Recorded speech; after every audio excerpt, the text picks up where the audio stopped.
Hi friends, ಏಕೆ ಕಿಚನ್ಗೆ ಮತ್ತೊಮ್ಮೆ ಸ್ವಾಗತ. ಇವತ್ತು ನಾನು ಚಿಕ್ಕ ಮಕ್ಕಳಿಗೆ ಕೊಡಲಿಕ್ಕೆ ಸ್ಪೆಷಲ್ ಆದ ಬಾಳೆಕಾಯಿಯ ಮಣ್ಣಿ ಹೇಗೆ ಮಾಡೋದಂತ ತೋರಿಸ್ತೇನೆ. ಇದನ್ನು ಕೇರಳದಲ್ಲಿ ಹೆಚ್ಚಾಗಿ ಮಾಡಿಕೊಳ್ತಾರೆ. ಇದಕ್ಕೆ ನಾನಿಲ್ಲಿ 4 ರಿಂದ 5 ನೇಂದ್ರ ಬಾಳೆಕಾಯಿಯನ್ನು ಉಪಯೋಗಿಸ್ತಾ ಇದ್ದೇನೆ. ಈ ರೀತಿ ಇದು ಒಳ್ಳೆ ಹಸಿರಿರಬೇಕು, ಹಣ್ಣಾಗಲಿಕ್ಕೆ ಶುರುವಾಗಿರಬಾರ್ದು. ಮೊದಲು ಈ ರೀತಿ ಇದರ ಸಿಪ್ಪೆಗಳನ್ನೆಲ್ಲ ತೆಗೆದುಕೊಳ್ಳುವ.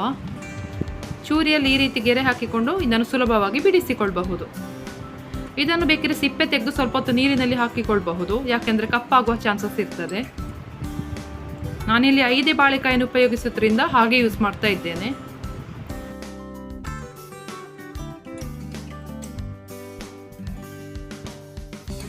ಇದು ತುಂಬ ಸುಲಭವಾಗಿ ಮಾಡಿಕೊಳ್ಳಬಹುದಾದ ಒಂದು ಮಣ್ಣಿಯ ರೆಸಿಪಿ.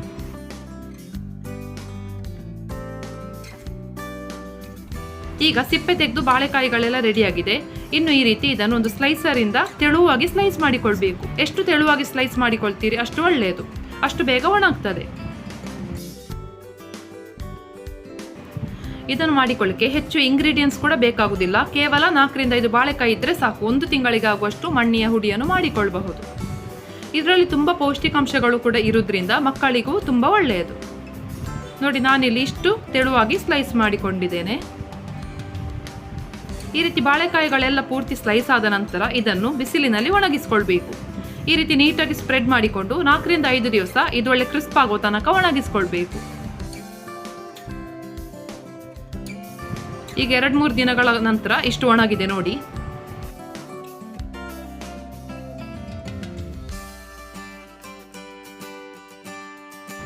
ಈಗ ಇದು ಒಳ್ಳೆ ಕ್ರಿಸ್ಪ್ ಆಗಿದೆ. ಕೈಯಲ್ಲಿ ಈ ರೀತಿ ಕಟ್ ಮಾಡುವಾಗ ಸುಲಭವಾಗಿ ಕಟ್ ಆಗ್ತದೆ. ಇದು ಆದಷ್ಟು ಬಿಸಿಲಿನಿಂದ ಡೈರೆಕ್ಟ್ ಆಗಿ ತೆಗೆದು ಮಿಕ್ಸಿಯಲ್ಲಿ ಹಾಕಿ ಹುಡಿ ಮಾಡಿಕೊಂಡ್ರೆ ಒಳ್ಳೆಯದು. ಸ್ವಲ್ಪ ಬಿಸಿ ಇರುವಾಗಲೇ ಹುಡಿ ಮಾಡಿಕೊಳ್ಳಬಹುದು. ಈಗ ನಾನಿಲ್ಲಿ ಒಣಗಿದ ಬಾಳೆಕಾಯಿಯ ಸ್ಲೈಸಸ್ಗಳನ್ನೆಲ್ಲ ಒಂದು ಮಿಕ್ಸಿ ಜಾರ್ಗೆ ಹಾಕ್ತಾ ಇದ್ದೇನೆ. ಇದನ್ನು ನೈಸಾಗಿ ಪೌಡರ್ ಮಾಡಿಕೊಳ್ಬೇಕು. ಇದಕ್ಕೆ ಬೇರೆ ಏನು ಹಾಕಿಕೊಳ್ಳುವ ಅವಶ್ಯಕತೆ ಕೂಡ ಇಲ್ಲ, ಕೇವಲ ಬಾಳೆಕಾಯಿ ಮಾತ್ರ ಇದ್ರೆ ಸಾಕು. ನೋಡಿ, ಈ ರೀತಿ ಇದು ನೈಸ್ ಆಗಿ ಹುಡಿಯಾಗಿ ಬಂದಿದೆ. ಆದಷ್ಟು ಮಿಕ್ಸಿ ಜಾರ್ ಎಲ್ಲ ಕ್ಲೀನಾಗಿ ಇಟ್ಕೊಳ್ಳಿ, ಯಾವುದೇ ನೀರಿನ ಪಸೆ ಎಲ್ಲ ಇರಬಾರ್ದು. ಹಾಗೆ ಮಾಯಿಶ್ಚರ್ ಎಲ್ಲ ಇದ್ದರೆ ಇದನ್ನು ಸ್ಟೋರ್ ಮಾಡಲಿಕ್ಕೆ ಕಷ್ಟ ಆಗ್ತದೆ. ಈ ರೀತಿ ನೋಡಿ, ನೈಸ್ ಆಗಿ ಪೌಡರ್ ಆಗಿ ಬಂದಿದೆ. ಇದನ್ನೆಲ್ಲ ಒಂದು ಪಾತ್ರೆಗೆ ಹಾಕ್ತಾ ಇದ್ದೇನೆ. ಬೇಕಿದ್ರೆ ಇದನ್ನೊಮ್ಮೆ ಸೋಸಿಕೊಳ್ಬಹುದು, ಯಾವುದೇ ಕಸ ಕಡ್ಡಿಗಳೆಲ್ಲ ಇದ್ರೆ ಹೋಗ್ತದೆ. ಇನ್ನು ಈ ರೀತಿ ಪೂರ್ತಿ ಪೌಡರ್ ಮಾಡಿಕೊಂಡ ನಂತರ ಒಂದು ಏರ್ಟೈಟ್ ಕಂಟೈನರ್ನಲ್ಲಿ ಹಾಕಿ ಇದನ್ನು ಸ್ಟೋರ್ ಮಾಡಿ ಇಟ್ಕೊಳ್ಬಹುದು.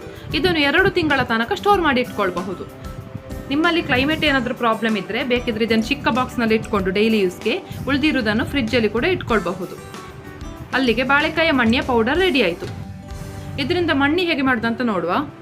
ಮೊದಲಿಗೆ 1 ರಿಂದ 1.5 ಸ್ಪೂನಷ್ಟು ಈ ಹುಡಿಯನ್ನು ಹಾಕ್ತಾ ಇದ್ದೇನೆ. ಇದಕ್ಕೆ ಒಂದು ಅರ್ಧ ಗ್ಲಾಸ್ನಷ್ಟು ನೀರನ್ನು ಹಾಕಿ ಚೆನ್ನಾಗಿ ಮಿಕ್ಸ್ ಮಾಡಿಕೊಳ್ಬೇಕು. ಯಾವುದೇ ಗಂಟಿಲ್ಲದಂತೆ ಮಿಕ್ಸ್ ಮಾಡಿಕೊಳ್ಬೇಕು.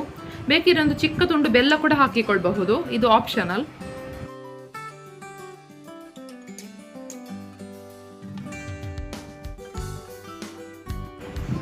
ಇದು ಪೂರ್ತಿ ಈ ರೀತಿ ಗಂಟಿಲ್ಲದಂತೆ ಮಿಕ್ಸ್ ಮಾಡಿಕೊಂಡ ನಂತರವೇ ಸ್ಟವ್ ಅನ್ನು ಆನ್ ಮಾಡಿಕೊಳ್ಬೇಕು. ಇನ್ನು ಈ ರೀತಿ ಸ್ಟಿರ್ ಮಾಡ್ತಾನೆ ಇರಬೇಕು. ಇದು ದಪ್ಪ ಆಗ್ತಾ ಬರ್ತದೆ. ಬೇಕಿದ್ರೆ 1-2 ಸ್ಪೂನಷ್ಟು ಹಾಲನ್ನು ಕೂಡ ಹಾಕಿಕೊಳ್ಬಹುದು, ಇದು ಕೂಡ ಆಪ್ಷನಲ್. ಬೇಕಿದ್ರೆ ಯಾವ್ದಾದ್ರು ಹಣ್ಣಿನ ಪ್ಯೂರಿ ಇದ್ರೆ ಹಾಕಿಕೊಳ್ಬಹುದು. ಹಾಗೆ ಬೇಯಿಸಿದ ಬೇಳೆ ಕೂಡ ಬೇಕಿದ್ರೆ ಮ್ಯಾಶ್ ಮಾಡಿಕೊಂಡು ಹಾಕಿಕೊಳ್ಬಹುದು. ಈ ರೀತಿ ಇದು ದಪ್ಪ ಆಗ್ತಾ ಬಂದು ಕುದಿಲಿಕ್ಕೆ ಸ್ಟಾರ್ಟ್ ಆದಾಗ ಆಫ್ ಮಾಡಿಕೊಂಡ್ರೆ ಆಯಿತು. ಇದು ಒಳ್ಳೆ ಟ್ರಾನ್ಸ್ಪರೆಂಟ್ ಆಗಿ ಚೇಂಜ್ ಆಗ್ತದೆ. ಇನ್ನು ಇದನ್ನು ಒಂದು ಸರ್ವಿಂಗ್ ಬೌಲ್ಗೆ ಟ್ರಾನ್ಸ್ಫರ್ ಮಾಡಿ ಮಗುವಿಗೆ ತಣ್ಣಗಾದ ಮೇಲೆ ಸರ್ವ್ ಮಾಡಬಹುದು. ಇದರಿಂದ ತುಂಬ ಆರೋಗ್ಯಕರ ಪ್ರಯೋಜನಗಳಿವೆ.